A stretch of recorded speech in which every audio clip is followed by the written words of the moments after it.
Hello students, कैसे हैं आप। उम्मीद है आप अच्छे होंगे और हेल्दी होंगे। स्टूडेंट्स, हम लोग पढ़ रहे थे न्यू लॉन्गमैन विस्टॉस क्लास 6 का जो एसएसटी की आपकी बुक है, न्यू लॉन्गमैन विस्टॉस की बुक। तो उसमें हम लोग क्या कर रहे थे कि सारे चैप्टर्स के एक्सरसाइजेज हम लोग वन बाय वन कर रहे थे। तो चैप्टर हिस्ट्री के चैप्टर नंबर 1 और 2 के एक्सरसाइजेज मैंने आपको करा दिए हैं, और आज इस वीडियो में मैं आपको कराऊंगा चैप्टर नंबर 3 के एक्सरसाइज। तो चलिए बिना देर किए फटाफट शुरू करते हैं और मैं आपको करवाता हूँ एक्सरसाइज। एक्सरसाइज शुरू करने से पहले अगर आपको वीडियो अच्छा लगे तो लाइक कर दीजिए, चैनल को सपोर्ट करिए और चैनल को सब्सक्राइब करके जाइए, और अपने कलीग्स में, अपने फ्रेंड सर्किल में, अपने दोस्तों में इस वीडियो को शेयर ज़रूर करें ताकि सबको इसका फ़ायदा हो, सबको इसका लाभ हो। चलिए आते हैं भाई। पहला जो क्वेश्चन आपका ए है वो कहता है choose the correct answer and fill in the blanks. तो आते हैं, देखते हैं। पहला लेते हैं। The study of origins and social relationships of human beings is called. कह रहा है कि सोशल ह्यूमन जो है, आपका मानव है, उसके ओरिजिन और उसका जो सोशल रिलेशनशिप है, ठीक है, उसके स्टडी को क्या कहते हैं। तो उसके स्टडी को एंथ्रोपोलॉजी कहते हैं। ठीक है, ह्यूमन के बारे में जो स्टडी किया जाता है, जो रिलेशनशिप उसका सोसाइटी से है, सोसाइटी में इंसान रहता कैसे है, बाकी चीज़ें कैसे हैं, तो एंथ्रोपोलॉजी उनको कहा जाता है। सेकेंड आपका क्या है कि human begin to grow crops during the. अब इसमें ये पूछ रहा है कि जो ह्यूमन है उसने कौन से एज में क्रॉप ग्रो करना सीख लिया था, यानी फसल उगाना कौन से एज में सीखा था। तो मेरे ख्याल से यहाँ पे 2 का ए ऑप्शन मीसोलिथिक आपका सही हो जाएगा। नंबर 3 क्या कहता है, the old stone age is divided into phases. Old जो स्टोन एज है वो कितने फेज में डिवाइडेड है, तो वो 3 फेजेस में डिवाइडेड है। कौन कौन से एज में डिवाइडेड है भाई? 3 में, पैलियोलिथिक, मेसोलिथिक और नियोलिथिक। ये 3 में आपका डिवाइड है।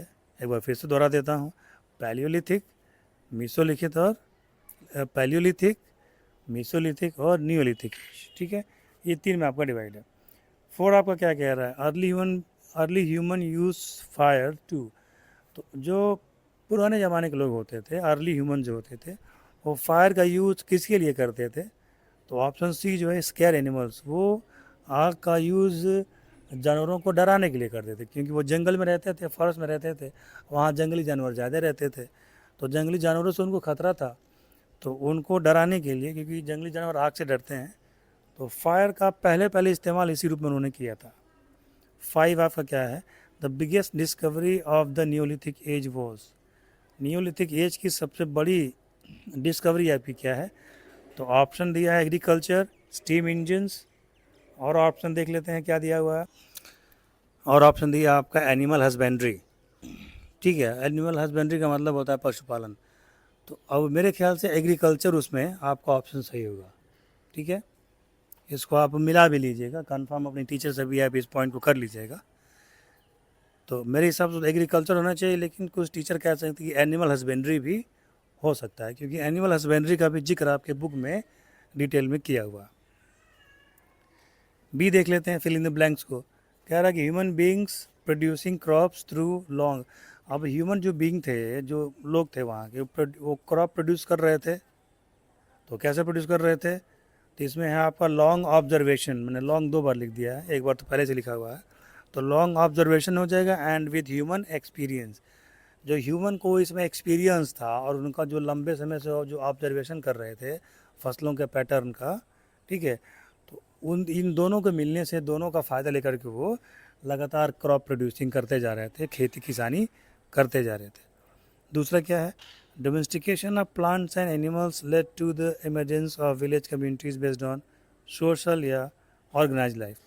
कह रहे कि पेड़ पौधों का और जो आपके एनिमल थे उनका डोमेस्टिकेशन करके, यानी जानवरों को पालतू बना करके और पेड़ पौधे उगा करके इंसान, उस ज़माने के इंसान जो कि रहने लगे, तो वो क्या रहने लगे, तो सोशल रहने लगे, सोशली हो गया, सामाजिक हो गए वो लोग, और एक ऑर्गेनाइज्ड लाइफ जो है कि रहने लगे।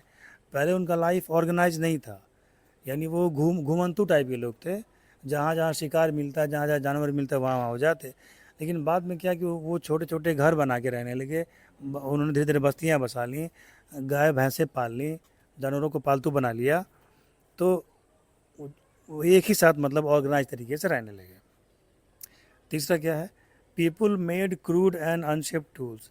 तो कौन से एज के लोग क्रूड और अनशेप्ड टूल बनाते थे? तो पैलियोलिथिक के एज के लोग बनाते थे, तो इसमें पैलियोलिथिक भरा जाएगा। चौथा है आपका, people begin domesticating animals and producing plants. लोगों ने किस एज में जानवरों को वो पालतू बनाने लगे और प्लांट्स प्रोड्यूस करने लगे, यानी कि खेती एग्रीकल्चर यानी कि करने लगे, पौधे वौधे उगाने लगे। तो ये किस एज में ज़्यादा संभव हुआ, ज़्यादा तेज़ी से किस एज में बढ़ा ये? तो नियोलिथिक एज में ये काम तेज़ी से होने लगा। कौन सा काम होने लगा? जानवरों को पालतू बनाने का, डोमेस्टिकेटिंग करने का और क्रॉप प्रोडक्शन का यानी कि खेती किसानी करने का। अगले पे बढ़ते हैं। सी मैच द कॉलम है, दिया आपका चिरांद।